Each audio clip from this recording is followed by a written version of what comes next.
India's number 1 varicose veins hospitals ఐబీసీను సంప్రదించండి. మీ నొప్పి లేని ప్రయాణాన్ని ప్రారంభించండి.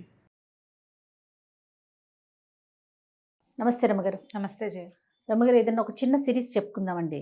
2 భాగాల సిరీస్ చెప్తామా? ఇది చందమామ కథే. పురాతనమైన గాథల్లో నుంచి తీసుకుని ఉంటారు బహుశా. బాగుంటుంది. ఆధ్యాత్మిక కథ కాదు కాదు, దురాశ దుఃఖానికి చేయటం. ఓకే. సామాజికమైన కథ అనే చెప్పాలి. కాకపోతే ఈ కథలో చెప్పిన అంశాలు మాత్రం పురాతన కాలం నాటి. ఓకే. పూర్వం అంట విప్రకూటం అని ఒక గ్రామం ఉండేది. అందులో ఒక పండితుడైన బ్రాహ్మణుడు ఉండేవాడు. ఆయనకు ఒక కూతురు, వీళ్ళ పేరు సావిత్రి, చక్కటిది. ఈయనకి శరభుడు కరభుడు అని 2 శిష్యులు ఉండేవాళ్ళు. చాలామంది శిష్యుల్లో వీళ్ళేం పెద్ద చదువు అంటేది కాదు. ఎలాగైనా తెలివితేటలతో డబ్బు సంపాదించి ధనవంతులు అవ్వాలని ఒక కోరిక ఉండేది పాపం వాళ్ళకి. అయితే ఏమైందట, ఒకనాడు ఒక బ్రాహ్మణ ఆయన, ఒక కొంచెం వృద్ధుడు ఒక ఆయన వీళ్ళ ఈ వాకిట్లోకి వచ్చాడు. వాకిట్లో పిల్లని చూసి ఆగాడు సావిత్రిని. ఆగేసరికి పిల్ల లోపలికి వెళ్ళి వాళ్ళ నాన్నగారికి చెప్పింది, నాన్న ఎవరో వచ్చారు వాకిట్లో నుంచున్నారంటే, ఆయన బయటకు వచ్చి ఈయన వృద్ధుడుగా ఉన్న ఆయన్ని చూసి, అయ్యా రండి, ఏ ఊరు, ఈ పూటకు మా ఇంట్లో విశ్రాంతి తీసుకోండి. ఆ రోజులు ఆ కాలం ఎలాంటిది, 100-150 ఏళ్ల క్రితము ఇట్లా దారిపోయే వాళ్ళని కూడా పిలిచేవాడు, అతిథి అభ్యాగతి అనేవాళ్ళు. ఓకే. అతిథి అభ్యాగతులకి భోజనం పెట్టడం. ఈ పూట మా ఇంట్లో భోజనం చేయండి, ఎక్కడి నుంచి బయలుదేరారు, ఏమిటి అని కనుక్కున్నాడు. కనుక్కుంటే ఆయన పేరు కామగ్రీవుడు, వచ్చిన ఆయన పేరు. అయితే ఆయన, నేను కాశీ నుంచి వస్తున్నాను, స్వగ్రామం వైపు వెళ్తున్నానని చెప్పి, సరే ఆ పూట వాళ్ళ ఇంట్లో స్నానం చేసి భోజనాన్ని కూర్చొని చక్కగా శుభ్రంగా భోజనం చేశాక, ఆ చిన్నపిల్ల 10 ఏళ్ళు ఉన్నాయి ఆ సావిత్రికి, కూర నార అందించింది వంట చేసేటప్పుడు. వాళ్ళ అమ్మ భోజనం చేసేటప్పుడు నెయ్యి పెరుగు పట్టుకొచ్చింది. పిల్ల అటు ఇటు తిరుగుతుంటే చూస్తున్నాడు ఆయన. సరే ఏమైంది, భోజనం అయ్యి విశ్రాంతిగా తమలపాకులు వేసుకోవడానికి వాకిట్లో కూర్చున్నప్పుడు, మీతో ఒక విషయం రహస్యంగా మాట్లాడాలి, ఒక పక్కకి రండి అన్నాడు. ఆ ఇంటి ఆయన, ఆ పిల్ల సావిత్రి వాళ్ళ తండ్రి ఆ పండితుడు వచ్చి శిష్యులను పంపించేసి ఈ కామగ్రీవుడి దగ్గర కూర్చున్నారు. కూర్చుంటే కానీ వీళ్ళిద్దరూ, ఒక శరభుడు కరభుడు, ఏమిటి ఎవ్వరూ ఎప్పుడు రహస్యాలు మాట్లాడరే మన గురువుగారితోటి, ఏనాడు జరగదు. ఏమిటో ఆ రహస్యం విందామని గుమ్మం పక్కనే పొంచి కూర్చున్నారు. మిగిలిన శిష్యులంతా పోయారు, వీళ్ళిద్దరు మాత్రం నుంచున్నారు. ఈ కామగ్రీవుడు చెప్పాడు, అయ్యా మీ అమ్మాయిని నాకు ఇచ్చి పెళ్లి చేయండి, నేను వృద్ధుండని ఏమీ శంకించకండి, నేను అవివాహితుడినే, నేను వృద్ధుండని బాధపడద్దు, ఆలోచించద్దు. నేను చాలా కాలం కాశీలో పరిశ్రమ చేసి 2 అత్యద్భుతమైన విద్యలు తెచ్చుకున్నా. ఒకటి పరకాయ ప్రవేశము, రెండోది ఇంద్రజాలము. నాకు అక్కడ కాశీలో గంగా స్నానం చేస్తున్నప్పుడు గంగలో పడిపోయాను. మెట్టు తగిలి పన్ను విరిగిపోయింది. విరగటం వల్ల నేను మంత్రం, అది నాకు పారదు. ఆ మంత్రాన్ని నేను ఎవరికైనా ఇవ్వగలను, ఎవరికో ఇవ్వటం నాకు ఇష్టం లేదు.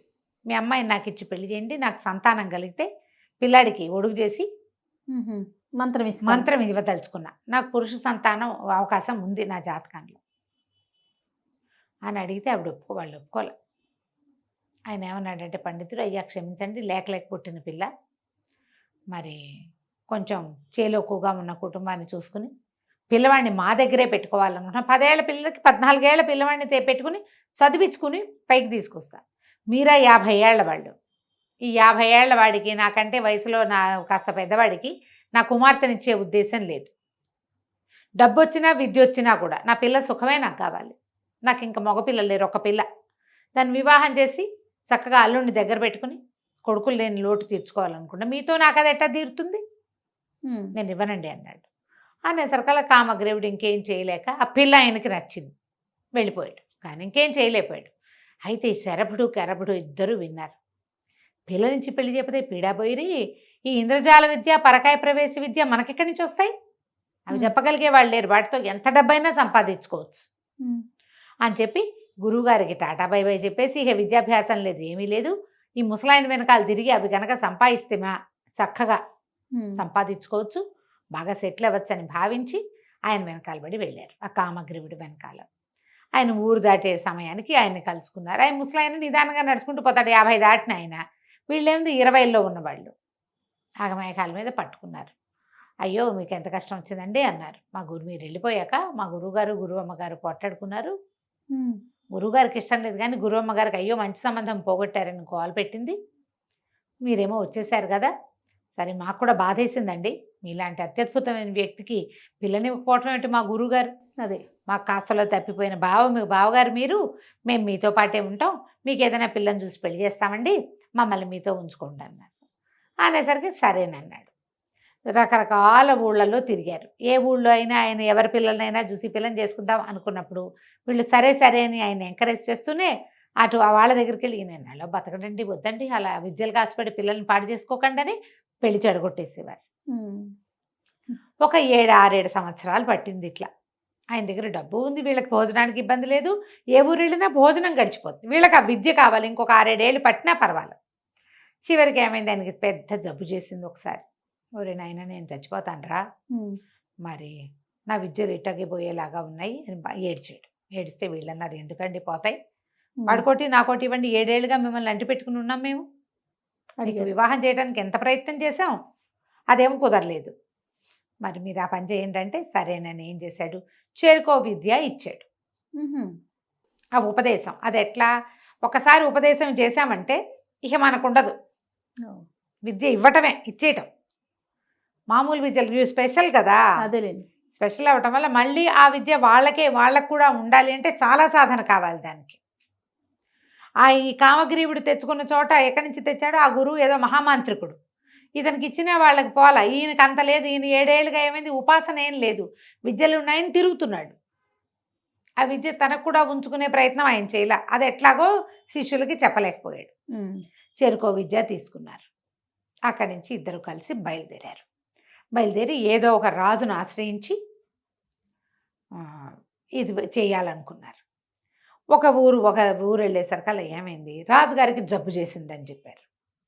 చెప్పంగానే ఇందులో ఏంటి, కరపుడు శరభుడు కదా, శరభుడికేమో ఈ విద్య వచ్చింది, పరకాయ ప్రవేశం, కరభుడికేమో ఇంద్రజాలం వచ్చింది, శరభ కరభ. ఈ శరభుడు కరభుడు కనిపించింది, అయ్యి బాబోయ్ ఇప్పుడు ఆ రాజుగారు కనుక చచ్చిపోయాడంటే వీడెళ్ళి వాడి శరీరంలో దూరిపోతాడు, రాజు అయిపోతాడేమో, వాళ్ళల్లో వాళ్ళకే అలా అనిపిస్తుంది. రాజు అయిపోవచ్చు, అవకాశం ఉంది, రాజు అయిపోయిందికి అవకాశం ఉంది. కానీ ఏమైంది, ఇంతలో జబ్బు తగ్గిపోయింది అన్నారు రాజుకి. వాడికి వచ్చేస్తుందని వీడేడ్చాడు, ఇప్పుడు వీడికి వచ్చిందని వాడు ఏడుస్తాడనమాట. అక్కడి నుంచి రాజుగారు అనారోగ్యం తగ్గగానే రాజుగారి కొంచెం ఆహ్లాదాన్ని కలిగించాలి కదా, ఆయన ఓపిక లేదు, మంచాన్ని పడి ఉన్నాడు, జ్వరం తగ్గింది, ప్రాణాపాయం తప్పింది. కానీ ఈ కరపుడు అక్కడికి వెళ్ళి చక్కగా తన విద్యలన్నీ ప్రదర్శించి ఇంద్రజాలం రాజుగారి దగ్గర నుంచి ఎన్ని బహుమతులో తీసుకున్నాడు. రాజు కొద్ది రోజులు నా దగ్గరే ఉండమనగానే రెండో వాడికి ఒళ్ళు మండిపోయింది, ఈ పరకాయ ప్రవేశం వాడికి. సరే నేను ఇక్కడే ఉండి ఏం చేస్తాను, బహుమతులన్నీ వాడు తెచ్చుకుంటుంటే వాడు హాయిగా ఉంటాడు అని చెప్పి స్నేహితుడి మీద కుళ్ళుతోటి వేరే రాజ్యానికి వెళ్ళిపోయాడు. ఎన్నాళ్ళో ఈ ఇంద్రజాలం వాడు ఈ రాజుగారి దగ్గర ఉండి కొంతకాలం అయిన తర్వాత ఇంక ఈ ఊళ్ళో అలవాటు అయిపోయింది, కొత్త కొత్త విద్యలు రావు, ఏవో కొన్ని రకాలే చేయగలుగుతారు. సరే తను కూడా బయలుదేరి వెళ్ళాడు. ఈ మొదట వెళ్ళిన పరకాయ ప్రవేశ విద్య వాడు ఉన్నాడు కదా, వాడు ముందుకెళ్ళాక వాడు వెళ్ళిన రోజున రాజు మరణించాడు ఆ రాజ్యంలో. మరణించంగానే ఇతను ఏం చేశాడు, తెలుసుకుని రాజుగారిని తీసుకొస్తారు ఇంకా కాసేపట్లో, పాడిక అవన్నీ కడతారు, కట్లు సవారీ కట్టి తీసుకొస్తారు అని చెప్పి తెలిసే లోపల ఇతను ఏం చేశాడంటే చితి పేర్చుకుని దాని మీద పడుకుని తన శరీరాన్ని తగలబెట్టేసి ఆత్మతోటి వచ్చి రాజుగారి శరీరంలో పరకాయ ప్రవేశ విద్యతో వచ్చేసాడు. రాజు చచ్చిపోయాడు అనుకున్న రాజు మొత్తం 10 మంది వైద్యులు సర్టిఫై చేశారు, చచ్చిపోయాడు అయిపోయిందని లేచి కూర్చున్నాడు. మరి ఇతను వచ్చేసాడు కదా, లేచి కూర్చునేసరికి వాళ్ళు అందరూ ఆశ్చర్యపోయారు. అది ఎప్పుడు జరిగింది, రాజుగారి మరణం ముందు రోజు సాయంకాలం జరిగింది. మర్నాడు ఉదయానికి ఈయన్ని కదిపే సమయానికి వాళ్ళ ఆచార ప్రకారం రాణిగారి సువాసన చిహ్నాలన్నీ తీయించేశారు. ఆవిడ బోసిగా ఉండిపోయింది. మొదట ఈయన రాణి దగ్గరికి వెళ్ళాల, ఇతను ఏదో ప్రవర్తన విపరీతంగా ఉంది, రాజుకి ఏదో వెకిలి ప్రవర్తన వచ్చింది అనుకున్నాడు. చచ్చి బతికితే హుందాతనం రావాల్సింది పోయి వీడికేంటి వెకిలితనం వచ్చింది ఈ రాజుగారికి అనిపించింది. వెకిలిగా అయ్యాడు, ఏదో ధోరణి. ఎందుకంటే ఈ విద్యలు నేర్చుకున్న వాడు ఎవడు, ఒక బ్రాహ్మణ యువకుడు, అది కూడా పరమ నిరుపేద చిన్న జీవితం, రాచరికపు జీవితంలో ఎలా ఉండాలో ఏమిటో ఏమీ తెలియదు, ఎలా తినాలో కూడా తెలియదు. వాళ్ళ తిండి వేరు, ఇతను తిండి వేరు. అలా అక్కడికి ఒక ఆయన వెనకాల పడి 7 ఏళ్ల పాటు తిరిగి ఆ ఊళ్ళో ఈ ఊళ్ళో ఎవరింట్లో పడితే వాళ్ళ ఇంట్లో తిని వండుకు తిని కొద్దిపాటి ఆహారానికి అలవాటు పడి ఉన్నవాడు. ఉమ్. ఈ చచ్చిపోయిన రాజుగారేమో భోజన ప్రియుడు. అన్ని పద్ధతులు వేరు కదా. పట్టుబడిపోతే రాణిగారికి ఏదో డౌట్ వచ్చింది. క్రమంగా ఈ రాజు ఏం చేశాడు, రాజు వేషంలో ఉన్నవాడు. మిగిలిన వాళ్ళు ఎవరికి నచ్చట్లేదు, కానీ బతికున్న రాజుని ఏం కాదని అంటారు. ఎట్టగొట్ట రాచరికం నడుస్తుండేది. రాణిగారి దగ్గరికి వస్తున్నానని కబురు పెట్టాడు. నెల తిరిగేసరికి ఆవిడ నేను విధవని, వీడెవడో నాకు తెలీదు, నా దగ్గర రావడానికి వీల్లేదు, అంతఃపురంలో అడుగు పెట్టేందుకు కుదరదు అని చెప్పేసి ఆవిడ సువాసన చిహ్నం ఏది ధరించేది కాదు. సరే ఈయనేమనుకున్నాడు, రాజువేషంలో ఉన్నవాడు, ఉన్న పరకాయ ప్రవేశ విద్యవాడు, పెళ్లి చేసుకుందాం మనం, అది సెటిల్ అయిపోయాం, పెళ్లి చేసుకోవాలి, ఇంకొకరినా ఎవరినో పెళ్లి చేసుకుందాం అనుకున్నాడు. ఒక అమ్మాయిని ఎవరినైనా పెళ్లి చేసుకుందామన్న ఊహ మొదలుపెట్టాడు. మొదలుపెట్టేసరికల్లా ఈ రాజుగారి వ్యవహారాలు అన్నీ చూస్తూ వింత వింతగా చెప్పుకుంటున్నారు. ఈ లోపల అక్కడ ఉన్నాడు కదా ఇంద్రజాలం వాడు అనుకోకుండా ఆ రాజుగారి దగ్గర అన్ని విద్యలు అయిపోయినాయి కాబట్టి తీరి వస్తూ ఈ రాజ్యంలోకి ప్రవేశించి ఎవరింట్లోనే ఆశ్రయం దొరుకుతుందేమో అని చూసి శంతనుడనే ఒక పురోహితుడి ఇంట్లో ఆశ్రయాన్ని పొందాడు. ఆ శంతనుడు రాజపురోహితుడు. ఓకే. అప్పుడు అతను ఏం చెప్పాడంటే, రాజు చచ్చిబతికాడయ్యా మా రాజు. ఓ పూట 2 పూటలు మాట్లాడుకున్నాక మామూలుగా నీదే ఊరు, ఏం విద్య మాట్లాడుకుంటా, తర్వాత ఏమొస్తాయి, మా ఊరు, మా రాజరికం, మా ప్రభుత్వం గురించి మాట్లాడతాంగా. మాట్లాడినప్పుడు చచ్చిబతికాడు. చావకముందు ఆయన చాలా హుందా అయిన మనిషి. రాణిగారు అంటే పంచప్రాణాలు, ఆయన ఏకపత్ని వ్రతులని చెప్పుకునే వాళ్ళము. ఎంతమందో మేనమా కూతుళ్ళు వాళ్ళు పిల్లల్ని ఇస్తాం 2వ భార్యగా అని చెప్పిన ఒప్పుకోలా. మరి బతికిన తర్వాత ఏంటో ఒక వెకిలితనం వచ్చింది అతనికి. మరి ఇప్పుడు పెళ్లి చేసుకుంటాను అంటున్నాడు, ఈ పిల్లని చూడమంటున్నాడు నన్ను అని చెప్పాడు. చెప్పంగానే ఇతని డౌట్ వచ్చింది, వీడు కానీ మన ఫ్రెండ్ ఏమో, రాజుగారి శరీరంలో దూరేశాడు, మరి ఇప్పుడు ఏం చెయ్యాలి అని ఆలోచించి, అన్న ఓ పని చేద్దాం, మన దగ్గర అద్భుతమైన విద్య ఒకటి ఉంది, నువ్వేం చేస్తావంటే ఈ రాజు నిజం రాజు అవునో కాదో నేను కనిపెడతా. నా స్నేహితుడు ఒక పూర్వపరిచేస్తుందని నాకు అనుమానంగా ఉంది.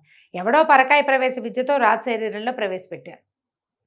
మరి నువ్వేం చేస్తావంటే రాజుగారికి ఊరికి ఉత్తరంగా ఒక అద్భుతమైన వనం ఉందని, అందులో ఒక మహాసౌందర్యవతి అయిన అమ్మాయి యువతి ఉందని చెప్పు, నేను నా ఇంద్రజాలంతో అది పన్నుతాను అదంతా అంటే. సరే శంతనుడు ఏం చేశాడు, కుర్రాడే అతను కూడా, పెద్దవాడేం కాదు, వీళ్ళిద్దరు దగ్గర వయసు వాళ్ళు.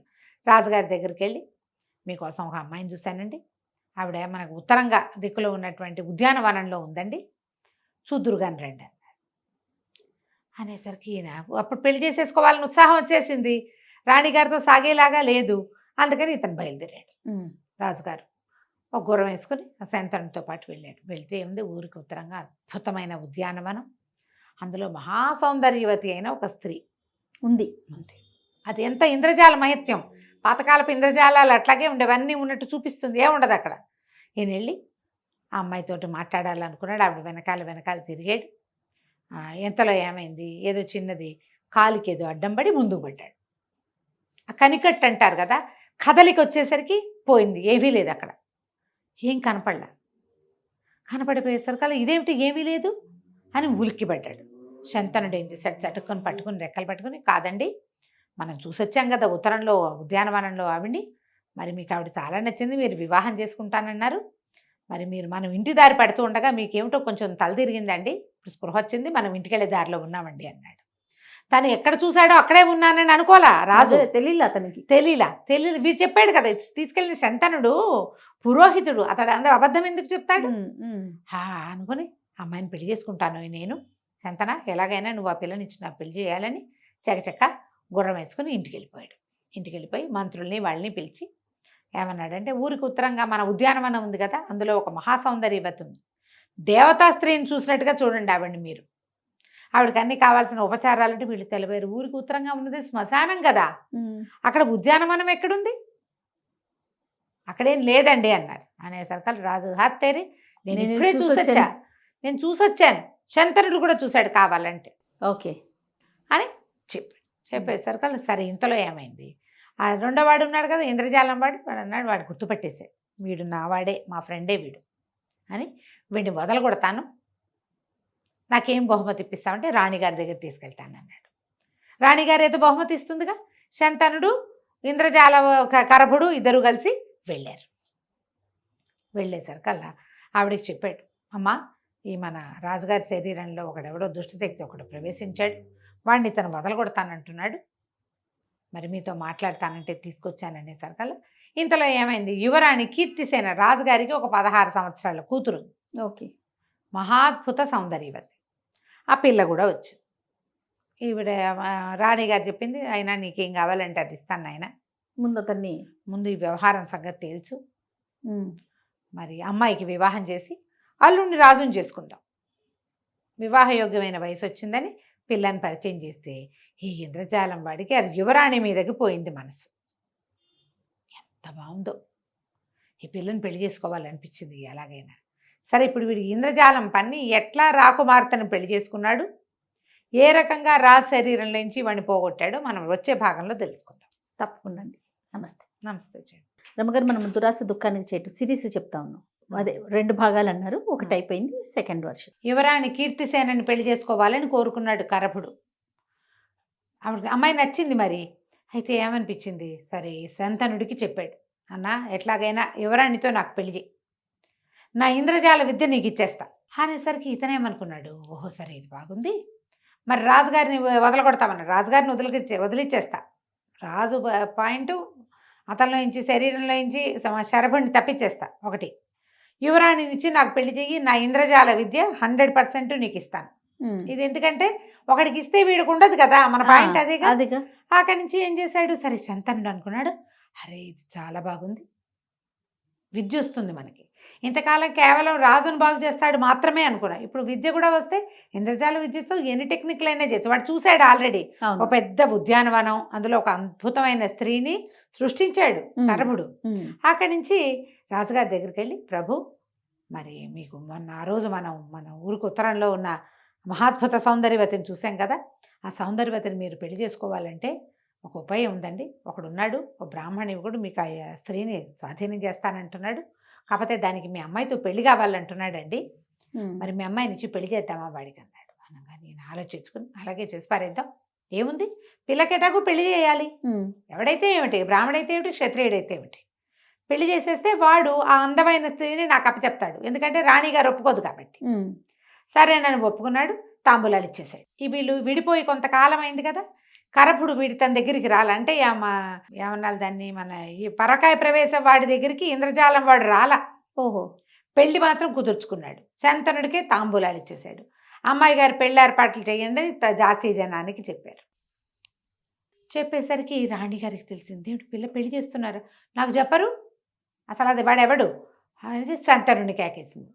ఏమిటో ఈ నాయన ఈ పెళ్ళి అంటున్నారు, ఏమిటి ఏం జరుగుతుందంటే చాలా దీనంగా అమ్మబట్టి, అమ్మ నన్ను క్షమించండి, ఏం చేయాలో తెలియలేదు, మన రాజుగారి శరీరంలోకి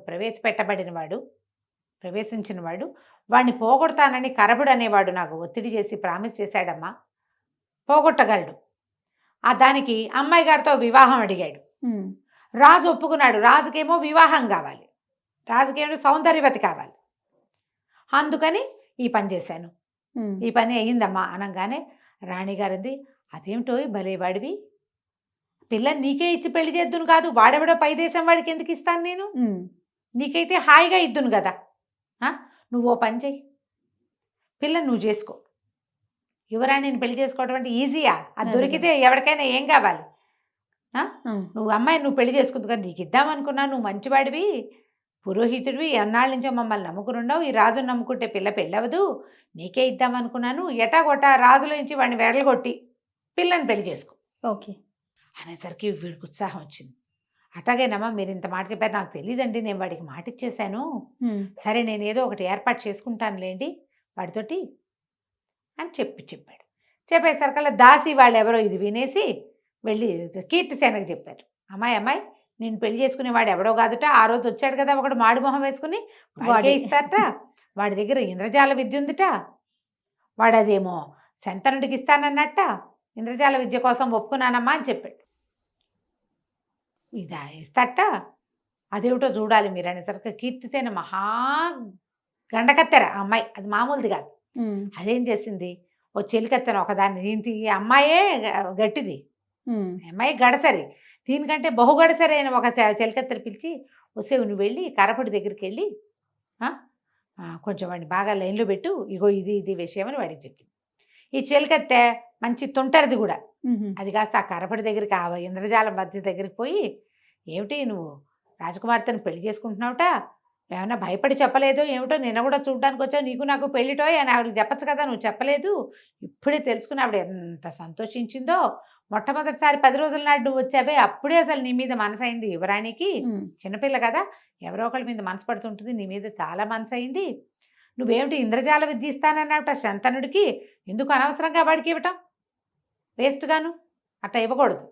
ఓ పని చేయి, నువ్వు రాజకుమార్తెను పెళ్లి చేసేసుకో, పెళ్లి చేసుకున్నాక నీ విద్యను నీ భార్యకి ఇచ్చుకో హాయిగా. రాజకుమార్తెకి ఇవ్వు విద్య, అంతే. శంతనుడికి ఎందుకు మధ్యలో ఇవ్వడం, ఇస్తే పోతుంది, నీ దగ్గర ఉండదు కదా. యువరాణికి ఇస్తే నీ దగ్గరే ఉంటుంది, రేపు నీకు పిల్లలు పుడితే మీ ఇంట్లోనే ఉంటుంది, ఎంత బాగుంది చూడు అని ఎక్కేసి. ఈ లోపల శంతనుడికేమో రాణిగారు ఏం చెప్పింది, పిల్లని నీకే ఇస్తా అన్నదిగా. శంతనుడు గబగబా ఈ కరబడి దగ్గరికి, ఇంద్రజాలం వాడి దగ్గరికి వచ్చి, అరే బాబు నువ్వు తొందరగా చేసేసేయాలి, అర్జెంటుగా నాకు ఆ విద్య ఇచ్చేయి, నువ్వు ఈ పని చేసేయి, ఇవాళ ఇప్పుడే అని తొందర పెట్టాడు. తొందర పెట్టేసరికి ఈ కరబడి అన్నాడు, సరే ఎవడైనా చచ్చిపోయిన వాడి శవాన్ని ఒకదాన్ని చూడు, శవాన్ని చూసి నువ్వు ఊరికి ఉత్తరంగా చేర్చావంటే మళ్ళీ పన్నుదాం వ్యవహారం ఇంద్రజాలం అని చెప్పాడు. సరే ఇంతలో ఏమైంది, ఒక గొల్లల కుర్రవాడు ఒకడు, ఆవులు కాచేవాడు ఒకడు 18-19 ఏళ్ళ వాడు చచ్చిపోయాడు. 18 ఏళ్ళు కూడా లేవు, 16-17 ఏళ్ళ వాడు చనిపోయేసరికల్లా ఈ శంతనుడు ఏం చేశాడు, వాళ్ళకి చెప్పి, ఒరే కీడు దీన్ని ఏమి చేయకూడదు, నేను పారే ఇస్తానని ఆ కుటుంబం వాళ్ళని నమ్మించి ఆ డెడ్ బాడీని ఇక్కడికి చేర్చాడు. ఈ ఉత్తరానికి చేర్చి రాజుగారికి ఏం చెప్పాడంటే, ఇదిగోనండి మనం ఆవిడేమని రమ్మంటోంది, వివాహం ఏర్పడింది, అమ్మాయితో ఇంద్రజాలం వాడికి పెళ్లి కుదిర్చేసాం కదా, బ్రాహ్మడికి పెళ్లి కుదిర్చాక బ్రాహ్మడు మిమ్మల్ని రమ్మంటున్నాడు, ఆ అమ్మాయి కూడా మిమ్మల్ని రమ్మంటోంది, అపూర్వ సౌందర్యవతి, ఊరికి ఉత్తరంగా ఉన్నావిడ, పదండి వెళ్దామన్నాడు. అనగానే రాజుగారు ఉత్సాహంగా బయలుదేరాడు. పెద్ద ఇది ఏమంటారు ఉద్యానవనం, అందులో ఆ గొల్లకుర్రవాడి డెడ్ బాడీ, ఆ పక్కనే కూర్చుని ఏడుస్తున్న మహాసౌందర్యవతి కనపడ్డారు. ఓకే, బాడీ నిజమే, చుట్టూతా కనపడుతున్న తోట అమ్మాయి అబద్ధం, అది ఇంద్రజాలం. ఆవిడ ఏడుస్తుంటే రాజుగారు వెళ్ళాడు, చూడంగానే ఆవిడ చూస్తే సంతోషించాడు. ఎంత కన్నులు పండుగ, ఎందుకు ఏడుస్తున్నావు నువ్వు అన్నాడు. ఏడుస్తున్నానంటే ఆవిడ ఏం శవాన్ని చూపించింది. ఏం చేయను, వీడు మా నాన్నకి నమ్మిన బంటు, మా నాన్న ఎక్కడో నిధి పెట్టాడు, దాచిపెట్టాడు, ఆయన చచ్చిపోతూ వీడికి చెప్పాడు, వీడేమో ఇందాక పాము గరిచి చచ్చిపోయాడు, ఆ రహస్యం పోయిందని ఏడుస్తున్నాను, వీడు చచ్చిపోతే నేను ఎందుకు ఏడవాలి, లెక్క ప్రకారం అక్కర్లా, నిధి రహస్యం పోయింది కదా, అంతేగా.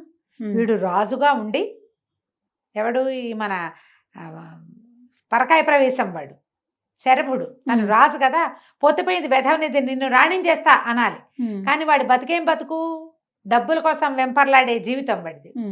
ఏముంది నిధి రహస్యం ఎంతలోకి తెలుసుకుంటావు, నువ్వు ఉండు నేను చెప్తానని శరీరాన్ని వదిలిపెట్టి గోలకూరవాడి శరీరంలోకి ప్రవేశించాడు.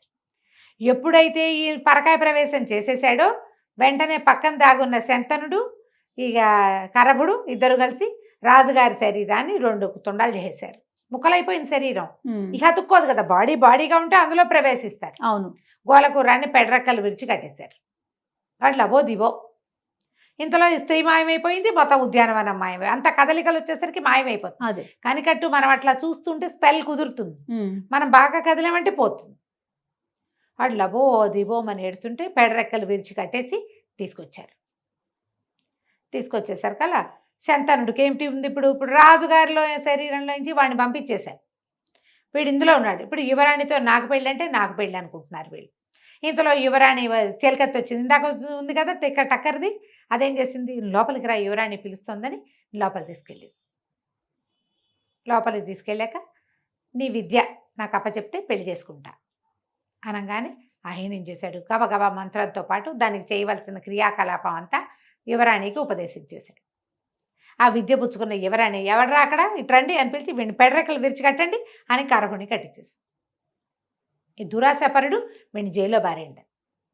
యువతలకు వచ్చేసరికి మహారాణి గారిని దగ్గరికి వెళ్ళాడు, రాజుగారిని సెట్ చేశాను కదండి అని శంతనుడు అడిగాడు. రాజుగారి శవం ఒకటి పడుంది, మనం అంత్యక్రియలు చేసుకుందాం, అమ్మాయితో వివాహం అనగానే మహారాణి గట్టిగా వచ్చింది, ఎవరక్కడ వీడిని బంధించండి అని.